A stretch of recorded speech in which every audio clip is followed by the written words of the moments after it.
Mes parents ont essayé de m'imposer le rôle d'aide-soignante auprès de ma sœur handicapée, alors que j'avais déjà sacrifié toute mon enfance pour elle. Du coup, j'ai fini par appeler les services de protection des adultes pour signaler un abandon. Aujourd'hui, j'ai 25 ans. Cela fait 3 ans que je vis seule dans ce rez-de-chaussée que j'ai obtenu à la sueur de mon front. Ma grande sœur, Holly, a 32 ans. Elle souffre de paralysie cérébrale et de troubles cognitifs, ce qui fait qu'elle a constamment besoin d'assistance. Toute la vie de mes parents a tourné autour d'elle, et franchement, mon enfance, c'était uniquement autour des besoins de Holly. J'ai grandi sans connaître les fêtes d'anniversaire parce que Holly ne supportait pas le bruit. J'ai jamais pu faire de sport, puisque mes parents n'avaient pas le temps de m'accompagner à l'entraînement et de s'occuper d'elle en même temps. Je n'ai jamais invité d'amis à la maison. Holly avait besoin de calme. Nos vacances, toujours dans le même chalet adapté, à 2 heures de chez nous, parce que Holly ne supportait pas le changement. Je suis partie à 18 ans, dès que j'ai pu, enchaînant un boulot au centre d'appel et les cours du soir. Je me suis tapé des semaines de 60 heures pour décrocher mon diplôme de design graphique. Et plus tard, un poste en télétravail enfin bien payé. J'ai trouvé cet appartement parfait, pas loin des commerces.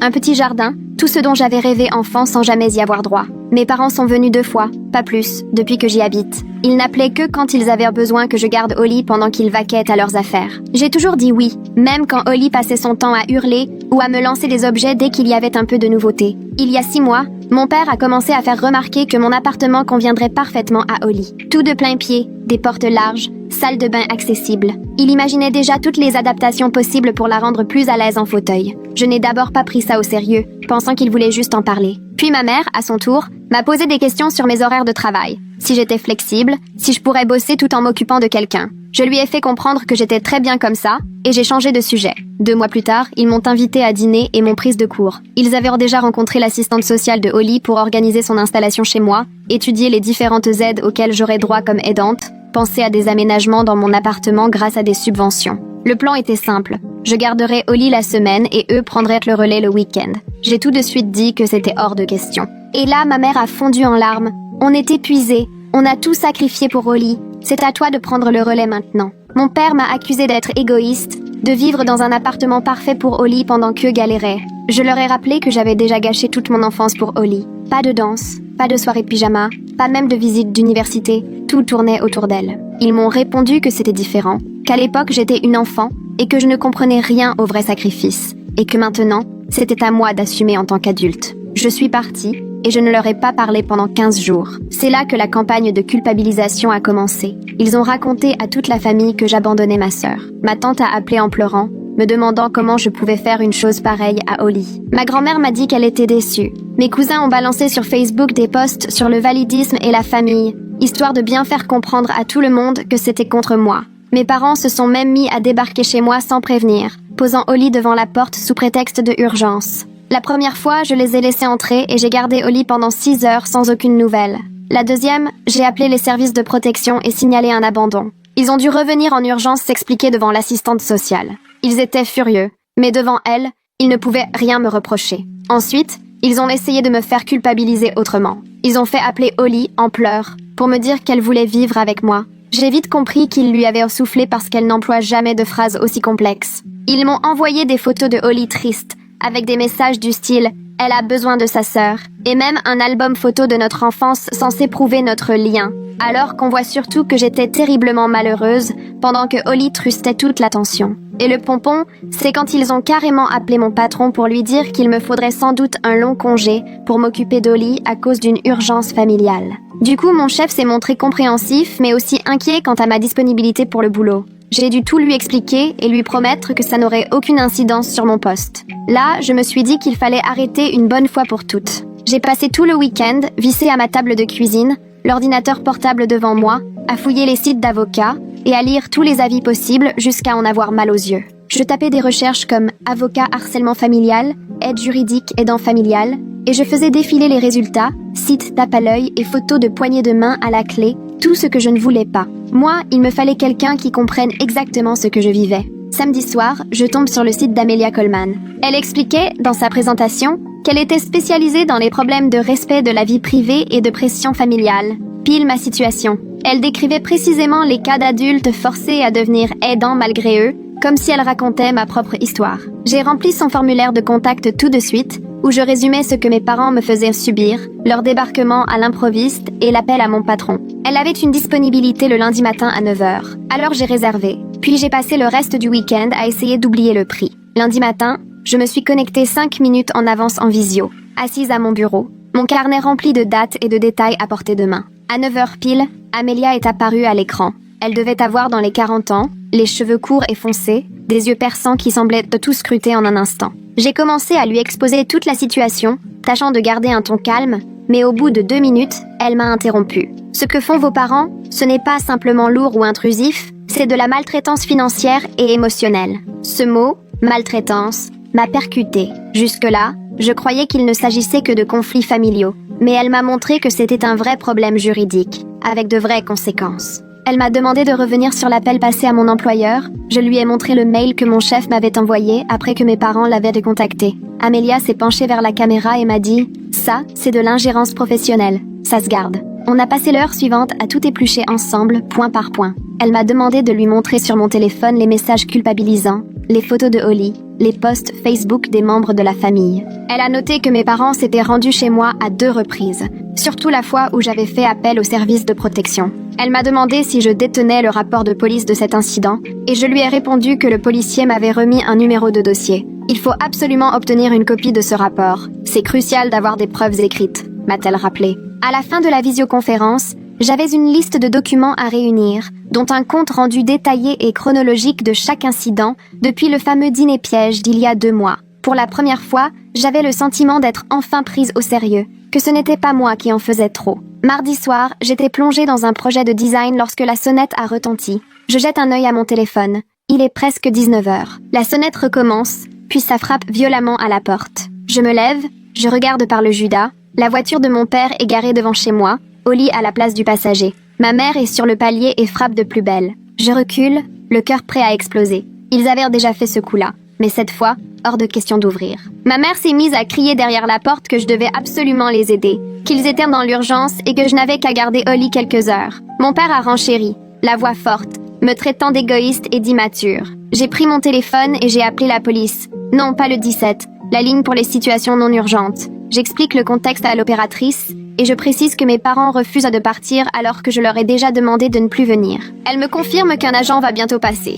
Dehors, mes parents continuent à tambouriner et à hurler comme des forcenés pendant encore 10 minutes. Mon père balance que mon appartement est pourtant assez grand pour héberger Holly, alors qu'eux n'ont plus de solution. Ma mère, elle, me répète que je comprendrai le jour où j'aurai moi aussi des responsabilités familiales. Ils ont dû entendre les sirènes parce que, d'un seul coup, silence total, les portières claquent, ils s'en vont. Quand le policier frappe à ma porte quelques minutes plus tard, ils ont déjà filé. Le jeune agent, pas plus de 25 ans, prend mes coordonnées et me demande tout ce qui s'est passé. Je lui expose le harcèlement, je lui montre les messages et courriels reçus, il note tout et me donne un numéro de dossier. Il insiste, si ça recommence, il faut appeler tout de suite. Dès qu'il est parti, j'ai envoyé le numéro à Amelia qui m'a répondu presque aussitôt, ravie d'avoir enfin ce genre de preuves pour étoffer notre dossier. Mercredi après-midi, alors que j'étais en pleine conversation avec un client, mon téléphone vibre.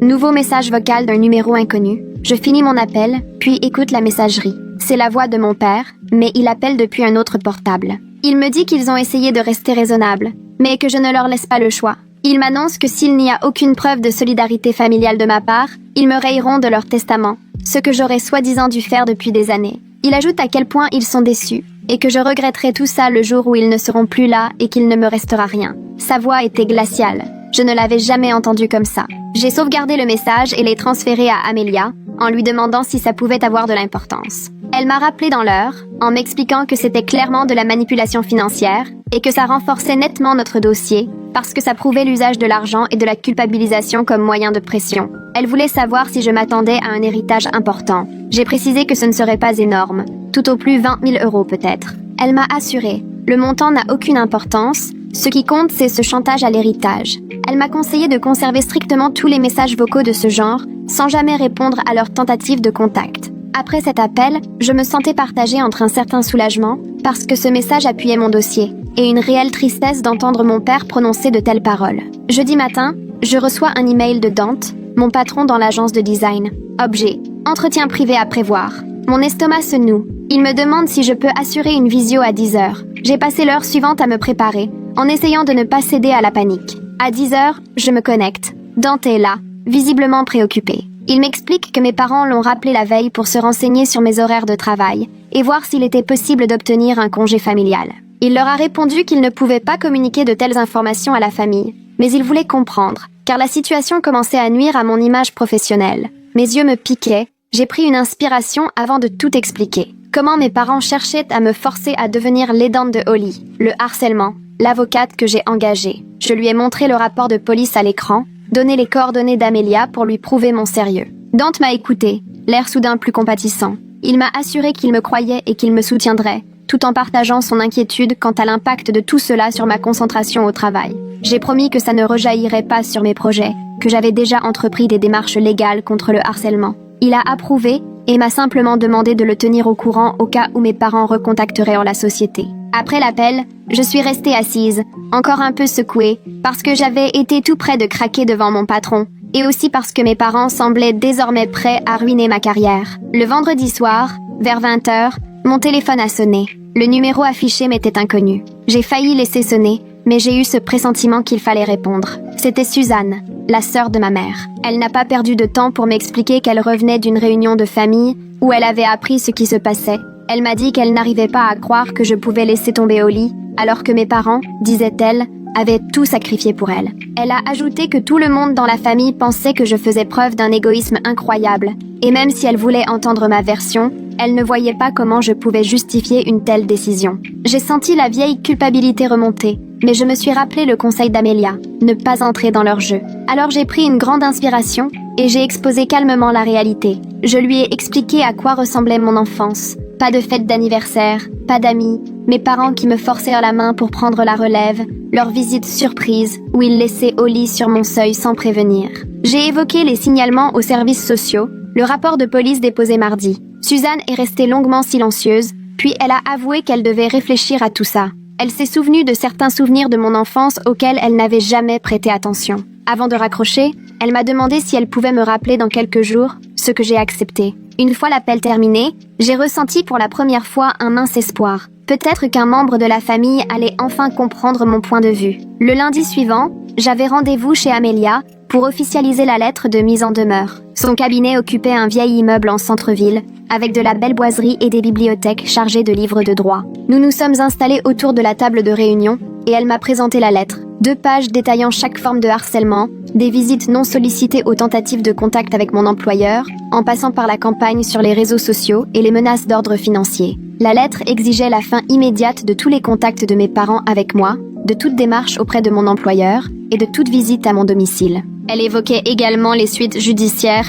y compris des injonctions d'éloignement en cas de récidive. Plus je lisais, plus la gravité de la situation me sautait aux yeux. Tout devenait très concret. Amelia m'a demandé si je souhaitais modifier quoi que ce soit, mais tout était déjà parfaitement formulé. Elle m'a expliqué qu'elle enverrait la lettre en recommandé avec accusé de réception afin d'avoir la preuve que mes parents l'avaient bien reçue. J'ai signé l'autorisation et fait un chèque pour ses honoraires. Voir mon compte en banque baisser m'a serré le cœur, mais je savais que c'était ce qu'il fallait faire. En quittant son bureau, je me sentais à la fois en position de force et terrifiée, car j'entamais vraiment une démarche légale dont je savais qu'il n'y aurait pas de retour possible. La réaction de mes parents n'a pas tardé. Mercredi après-midi, ma cousine Rachel m'a transmis une capture d'écran d'un post Facebook publié par ma mère. Elle y expliquait, en me traitant de fille ingrate, que j'avais engagé un avocat pour abandonner ma sœur handicapée. Elle prétendait qu'ils avaient tout sacrifié pour Holly et que désormais leur autre fille les jetait comme de vieilles chaussettes. Ils disaient leur incompréhension et leur désarroi face à tant d'égoïsme. Il y avait déjà des dizaines de commentaires. Les proches et amis de la famille me traitaient d'insensible. Certains affirmaient que je devrais avoir honte. Ma grand-mère avait commenté prier pour le salut de mon âme. Des connaissances à peine croisées partagèrent la publication en y ajoutant leurs propres accusations sur ma prétendue cruauté. Tout en moi brûlait de répondre, d'exposer la vérité, mais je me suis souvenu du conseil d'Amelia. Surtout ne pas réagir, sous peine d'aggraver la situation. Je l'ai appelée et lui ai lu le post. Elle m'a confirmé de tout garder précieusement, y compris les captures d'écran, car il s'agissait clairement de diffamation et de harcèlement. Elle m'a expliqué que mes parents faisaient tout pour me pousser à répondre publiquement, mais qu'il fallait absolument garder le silence. Elle a ajouté que tout cela serait utile au moment de demander l'ordonnance d'éloignement. J'ai passé le reste de la journée à bloquer des membres de la famille sur les réseaux sociaux, en essayant de me concentrer sur mon travail tant bien que mal, alors que mon téléphone vibrait sans cesse sous l'avalanche de notifications. Le lendemain matin, j'ai reçu un appel d'un numéro administratif. C'était Harvey Coleman, l'assistant social des services de protection des adultes. Il m'appelait pour faire suite aux 2 signalements concernant Holly que j'avais adressés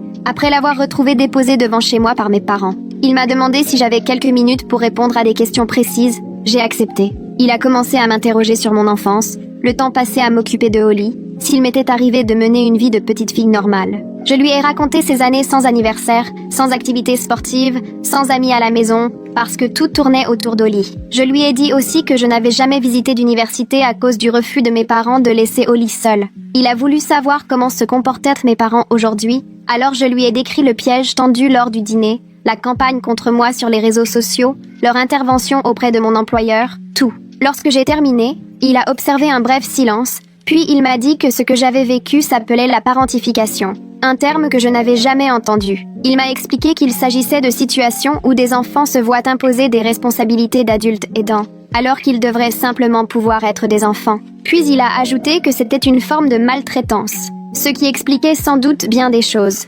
notamment ma résistance à continuer de répondre à leurs exigences. Je suis restée là, le téléphone à la main, submergée, en me disant que, pour la première fois, quelqu'un venait de mettre un mot sur ce que j'avais ressenti toute ma vie, sans jamais en comprendre la cause. Harvey m'a indiqué qu'il allait organiser une visite à domicile chez mes parents, afin d'évaluer les conditions de prise en charge de Holly, et qu'il me tiendrait informée dès qu'il en saurait plus. Après avoir raccroché, je me suis aussitôt ruée sur Internet pour chercher la définition de parentification. Et j'ai passé la prochaine heure à lire des articles qui retraçaient littéralement toute mon enfance. Harvey m'a rappelé vendredi après-midi, après être passé voir mes parents. Il m'a dit que, sur le plan des soins, Holly ne manquait de rien et que mes parents avaient eu les moyens et le soutien nécessaires pour continuer à s'occuper d'elle. Mais il a ensuite ajouté un détail qui m'a fait sortir de mes gonds. Pendant sa visite, il a découvert que mes parents répétaient à Holly que je ne l'aimais plus, lui soufflaient que j'étais partie refaire ma vie ailleurs et que je l'avais carrément oubliée, que je n'étais plus sa sœur. Il m'a expliqué qu'il avait justement remarqué à quel point Holly semblait perdue et triste quand il avait parlé de moi.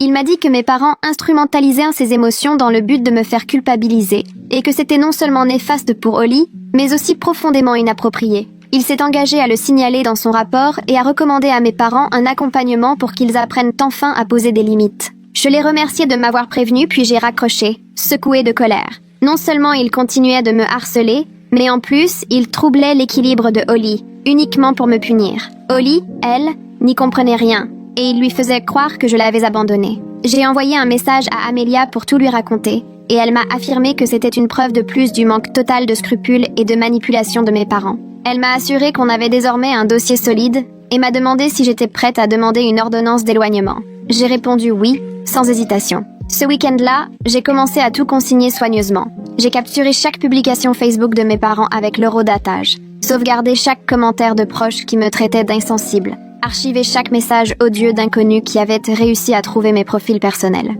J'ai mis à plat toute la chronologie, en remontant jusqu'au fameux dîner d'il y a 2 mois et demi, où ils m'avaient dévoilé le fond de leurs pensées. J'ai pris note de la moindre visite imposée, du moindre appel pour me faire pression, ou de la moindre tentative de manipulation pour me faire prendre Holly. Le rapport de police sur l'abandon de Holly chez moi a été ajouté au dossier, tout comme le message vocal m'annonçant qu'il m'avait déshéritée, sauvegardé à 3 endroits différents par précaution. Le dimanche soir, j'avais réuni un dossier de 20 pages qui détaillait, point par point, toutes les formes de harcèlement subies depuis que j'avais refusé d'obéir à leurs requêtes. Lundi matin, Amelia m'a appelé pour prendre de mes nouvelles. Je lui ai confirmé que tout était prêt. Elle m'a demandé de lui transmettre l'ensemble des éléments par mail, pour avoir le temps de tout relire avant de déposer la demande d'ordonnance d'éloignement. J'ai passé près d'1 heure à organiser les fichiers, puis je les lui ai envoyés. 2 heures plus tard, elle m'a rappelé pour me dire que le dossier était en béton.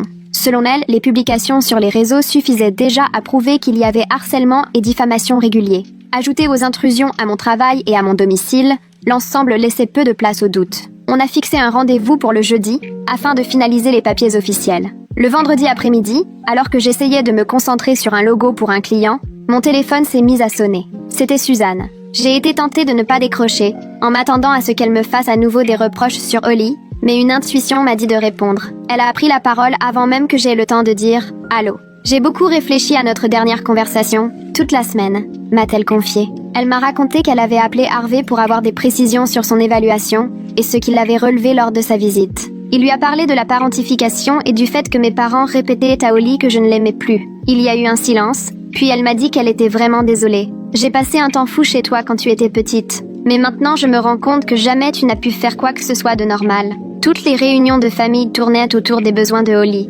Personne ne se souciait de ce que tu voulais à toi. Elle m'a avoué que toute la famille avait cautionné l'idée de mes parents, à savoir que je devais complètement me sacrifier pour Holly, tout comme eux, et que jusqu'à ce qu'Harvey le lui explique, elle n'avait pas compris à quel point c'était profondément injuste. Puis elle a ajouté quelque chose qui m'a bouleversée et fait pleurer. Si un jour j'avais besoin d'une attestation sur mon intégrité morale, elle n'hésiterait pas à témoigner pour moi. Elle m'a promis qu'elle dirait la vérité sur la réalité de mon enfance. Je l'ai remerciée au moins 5 fois et j'ai raccroché en me sentant un peu moins isolée. Le mardi soir suivant, la sonnette de ma porte d'entrée s'est mise à retentir. J'ai regardé discrètement par le Judas et j'ai vu mon père, seul, devant la porte, l'air épuisé, les vêtements froissés, d'énormes cernes sous les yeux comme s'il n'avait pas dormi depuis des jours. J'ai entrouvert la porte tout en laissant la chaîne de sécurité. Il m'a demandé s'il pouvait rentrer pour me parler. J'ai dit non, mais précisé que je l'écouterais d'ici. Il m'a alors expliqué que maman avait des problèmes de santé causés par le stress de la prise en charge de Holly et qu'il n'avait pas besoin d'un soutien total de ma part, juste un peu d'aide. Il avait l'air tellement désemparé que j'ai failli en avoir pitié. Je lui ai rappelé qu'il existait justement des dispositifs professionnels, des solutions de répit qui pouvaient leur offrir des pauses sans me faire tout porter. Son visage s'est soudainement refermé. Il a explosé de colère et m'a accusé de vouer Holly à l'abandon, comme si elle n'était rien. Il m'a lancé qu'il m'avait toujours appris à ne jamais laisser tomber la famille, même dans la difficulté. Je lui ai répondu que j'avais déjà sacrifié toute mon enfance et que je n'avais aucune intention de recommencer. J'ai refermé la porte pendant qu'il essayait encore de m'atteindre. Le jeudi matin, j'avais mon premier rendez-vous avec Nathalie Pruitt. Son cabinet était installé dans une ancienne maison reconvertie, pleine de charme. Elle m'a fait remplir quelques documents sur ma venue, puis nous avons parlé presque 1 heure. Je lui ai tout raconté. Holly, mes parents, cette pression constante, mes nuits blanches, le fait que je vérifiais compulsivement mon téléphone, de peur de recevoir encore un message blessant ou un appel culpabilisant d'un proche. Elle m'a interrogée sur mon passé et je lui ai décrit tout ce que j'avais déjà partagé avec Harvey. Pas d'anniversaire, pas de sport, pas d'amis, tout gravitant sans cesse autour de Holly. Nathalie a prononcé alors une phrase qui ne m'a plus quittée. Elle m'a expliqué que je n'avais aucune raison de me sentir coupable vis-à-vis de Holly, que c'était absurde, puisque j'étais une enfant à l'époque et que je n'avais eu le choix de rien. Elle a aussi souligné que mes parents continuaient à répéter le même schéma aujourd'hui, sacrifier le bien-être d'une fille pour celui de l'autre. Elle a mis en avant le fait que ma culpabilité, simplement parce que j'osais penser à moi, montrait à quel point on m'avait appris à toujours mettre Holly avant tout, peu importe les conséquences. On a convenu de se voir chaque semaine, et en sortant, j'ai vraiment commencé à croire que la thérapie pourrait m'aider. Le lundi suivant, Harvey m'a appelé, et sa nouvelle m'a totalement bouleversée. Il m'a raconté qu'au cours de son évaluation, il avait demandé à Holly ce qu'elle voulait vraiment, pas ce que mes parents voulaient pour elle, mais ce que elle souhaitait. Et Holly lui avait confié qu'elle rêvait de vivre avec des jeunes de son âge, en foyer collectif. Apparemment, elle passait beaucoup de temps à regarder des émissions où des personnes en situation de handicap vivaient de façon autonome. Et elle voulait, elle aussi, tenter l'aventure. Harvey m'a précisé que mes parents, en réalité, ne lui avaient jamais posé la question.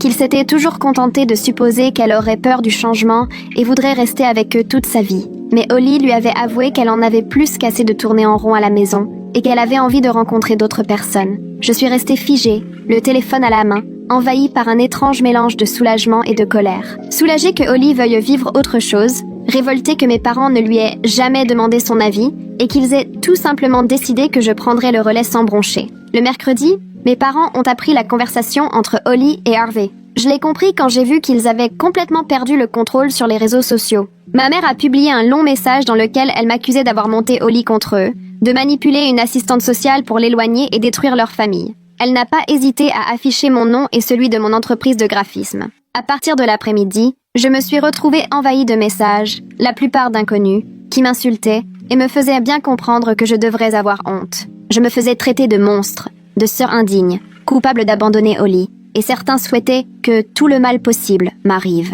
Mon anxiété est montée en flèche. J'étais incapable de me concentrer sur mon travail. Je consultais mon portable compulsivement pour voir s'il y avait de nouveaux messages ou commentaires. Prise de panique, j'ai appelé Amelia qui m'a immédiatement conseillé de faire des captures d'écran et de tout ajouter à notre dossier. Elle m'a expliqué que cette campagne sur les réseaux était clairement du harcèlement et de la diffamation, ce qui ne ferait que renforcer notre demande d'ordonnance d'éloignement. Le mardi matin, mon téléphone a sonné, numéro inconnu. C'était l'agent de sécurité de l'immeuble où se trouve le siège de ma société. Il m'a informé que 2 personnes insistaient pour me voir à l'accueil, se présentant comme mes parents. Il m'a dit qu'ils avaient déniché l'adresse sur Internet et s'étaient déplacés malgré ses explications que je travaillais à distance. Il m'a demandé s'il devait les laisser monter. J'ai immédiatement refusé. Surtout pas, demandez-leur de partir. Il m'a répondu qu'il refusait de sortir et commençait à hausser le ton.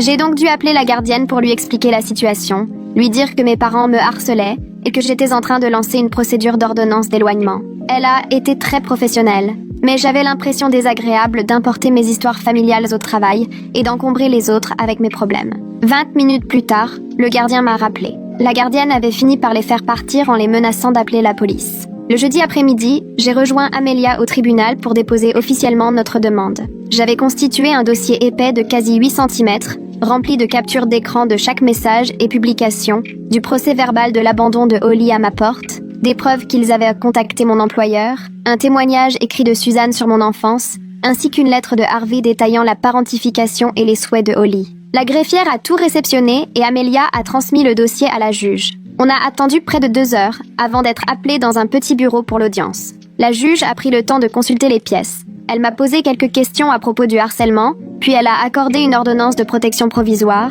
et a fixé l'audience finale 2 semaines plus tard. Quand je suis sortie du tribunal, j'étais traversée par un drôle de mélange entre la tristesse et le soulagement. J'étais en train de couper officiellement les ponts avec mes parents. D'une certaine façon, je me disais que je devrais être bouleversée. Mais ce que je ressentais surtout, c'était ce soulagement immense. L'espoir que le harcèlement cesserait enfin. L'audience définitive a eu lieu un matin glacial de début décembre. Je suis arrivée accompagnée d'Amelia, avec notre dossier parfaitement organisé. Mes parents étaient déjà là, entourés de leur propre avocat, un homme en costume hors de prix qui me dévisageait comme si j'étais la pire des filles. Leur avocat a tout fait pour me faire passer pour une fille amère, en affirmant que je cherchais à punir mes parents parce qu'ils m'avaient demandé d'aider ma sœur, que j'utilisais la justice pour fuir mes responsabilités. Mais la juge est revenue sur les éléments concrets. Elle a lu le témoignage de Harvey sur la parentification et le fait que j'avais été forcée de devenir aidante dès l'enfance. Elle a examiné les captures d'écran où mes parents exposaient mes coordonnées sur Internet et invitaient des inconnus à me harceler, ainsi que les documents montrant qu'ils avaient débarqué à mon travail et contacté mon employeur. Elle a aussi voulu des précisions sur les souhaits de Holly et la recommandation de Harvey pour un placement en foyer. Après avoir tout parcouru, elle s'est tournée vers mes parents et leur a signifié que leur comportement était tout simplement inacceptable et extrêmement intrusif. Elle a précisé qu'ils n'avaient aucun droit de m'imposer le rôle d'aidante, ni de me harceler quand j'essayais de fixer des limites claires. Elle a rendu sa décision tout de suite. Ordonnance de protection définitive. Mes parents n'avaient dorénavant plus le droit de me contacter, de se rendre chez moi ou à mon travail, et devaient garder une distance d'au moins 150 mètres. M'asseoir dans cette salle d'audience et entendre la juge valider tout ce que j'avais ressenti pendant des années, ça m'a bouleversée au point d'avoir envie de fondre en larmes de soulagement. La semaine suivante, Harvey m'a appelé pour me donner des nouvelles sur la façon dont Holly vivait sa transition. Il m'a expliqué qu'il collaborait avec mes parents et une spécialiste du placement pour dénicher la structure la plus adaptée, et que Holly avait visité 3 établissements différents avant de tomber sous le charme de l'un d'eux où l'ambiance était jeune et les activités nombreuses. Certes, elle était un peu anxieuse face à toutes ces nouveautés, mais aussi enthousiaste à la perspective de cette nouvelle vie. Harvey m'a dit qu'elle avait déjà participé à des séances d'orientation et qu'elle envisageait même d'avoir une colocataire, ce qui serait une grande première pour elle. Il a aussi précisé que, lors d'une de ces séances, Holly avait pris de mes nouvelles et qu'il lui avait expliqué que je tenais beaucoup à elle, mais que j'avais besoin de prendre du recul par rapport à nos parents pour le moment. Apprendre que Holly était véritablement heureuse de ce nouveau départ m'a réchauffé le cœur, même si je ressentais aussi un pincement. Heureuse qu'elle puisse enfin s'épanouir, gagner en autonomie et se faire des amis, mais un peu triste aussi qu'elle n'ait pas eu cette chance plus tôt, au lieu de rester enfermée à la maison parce que nos parents la pensaient incapable de supporter le moindre changement. Elle a emménagé dans son foyer juste après Noël, et de mon côté, j'ai continué à voir Nathalie chaque semaine pendant tout le mois de janvier, tant cette période m'avait laissé dans un état d'esprit étrange, un peu paumé. Parfois, j'étais soulagée que tout ce harcèlement soit enfin derrière moi, que je puisse retrouver un semblant de vie normale sans surveiller mon téléphone à longueur de journée en craignant des messages furieux. Mais il m'arrivait aussi de culpabiliser, de me demander si je n'aurais pas dû essayer d'aider davantage nos parents, ou trouver une solution qui n'oblige pas à rompre tout contact. Nathalie n'arrêtait pas de me répéter que ce sentiment de culpabilité venait d'un vieux conditionnement transmis par mes parents qui m'avaient appris depuis toujours que j'étais responsable du bonheur de Holly et de leur bien-être à eux. Mais que ce n'est pas parce que cette idée s'était installée qu'elle était juste ou vraie. Elle me rappelait que j'avais souvent essayé de poser des limites ou d'apporter d'autres solutions, et que régulièrement, mes parents ont soit coupé court, soit trouvé le moyen de me faire flancher. Au cours d'une séance de janvier, je lui ai avoué que je repensais sans arrêt à ces années passées à m'occuper de Holly, et que je me demandais si j'étais une mauvaise personne de ne pas vouloir recommencer à l'âge adulte. Nathalie m'a regardé droit dans les yeux avant de me dire que ce n'était jamais mon rôle, que ce n'est pas aux enfants d'élever leurs frères et sœurs, et qu'il n'y avait rien d'égoïste à refuser de reproduire cette injustice. Elle m'a aidé à comprendre que mes parents portaient leur propre histoire, leurs difficultés à lâcher prise ou leur besoin de se sacrifier, mais que tout cela ne me concernait pas et qu'il était sain de me protéger, même si d'autres trouvaient ça excessif. Fin janvier, Suzanne m'a appelée pour m'inviter à prendre un café dans un endroit sympa du quartier. J'appréhendais un peu, car même si elle s'était déjà excusée, j'avais peur qu'elle cherche encore à me faire porter le poids du malaise familial. Mais dès notre arrivée, elle a commandé nos boissons puis, calmement, a abordé tout de suite le sujet de l'enfance de ma mère. Elle m'a raconté que ma grand-mère ressemblait trait pour trait à ma mère, toujours à générer des drames ou des urgences pour attirer l'attention et faire reposer sur les autres la gestion de ses problèmes. Suzanne m'a expliqué que quand, dans la famille, quelqu'un tentait de s'émanciper, ma grand-mère tombait malade ou faisait une scène, et tout le monde devait accourir pour la soutenir. Elle m'a dit que ma mère avait appris à exister en se sacrifiant,